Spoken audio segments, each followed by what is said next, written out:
hono no wowri ni e kala hitande Adama Ndo maire commune mo Sinthiou Mamadou Boubou walliti cafrirde nokku o kabirde cafrorde ɗum noon ko poste santé ji jeegom kam e case de santé ji tati ngalu ngu tolnima e million ngaji tati e kalis CFA tottirgol ngol waɗa ko to Sinthiou Mamadou Boubou ñande nogas lewru ndu e tawtorgol yoga e ardiɓe ɗin nokkuji cafrirdi kam e nelaɗo maire o maire waɗi financé pour fournir ɗo don médicament 3 millions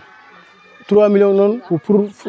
tout le poste de santé tous les cas de santé pour mbawa hutorade les médicaments ɗi no hannirta ni médicament ɗi ko kamɓe fof jeeyi médicament ɗi noon wona dokal comme no fourniture scolaire ni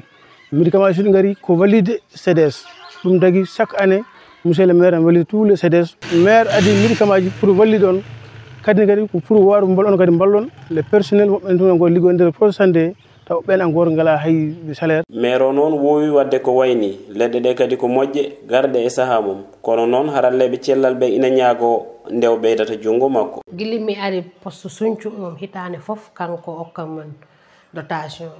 hitande o okki mon 3 millions e hamgo par ce que kanko okka mon so okki men ha para après jaaha para ko toon mi mbaɗa commande o mais lekki o okki kay lekki o addi kay nafat ana so wawi non beydude jungo makko seeɗa tan wax deug samora comme ko hitane ha hitane so wawi beydude dal no moƴƴi mi sohlimo no feewi ko waddi moƴƴi nak parce que neddo so ko okkimo fof wimo jarama mais so wawi beydude dal ko ndeno buran moƴƴude ñagunde wonde nde ɓe kuccini ɗum koye ardiɓe leydi ndi saabu poste santé ji ɗi kala ngala courant ko solaire ɓe kutorto ko nonne kay jarode ina ngakki no feewi e wiide mabɓe so ɓe ballama e de gueɗe ma ɗum webtin golle mabɓe no hannirta ni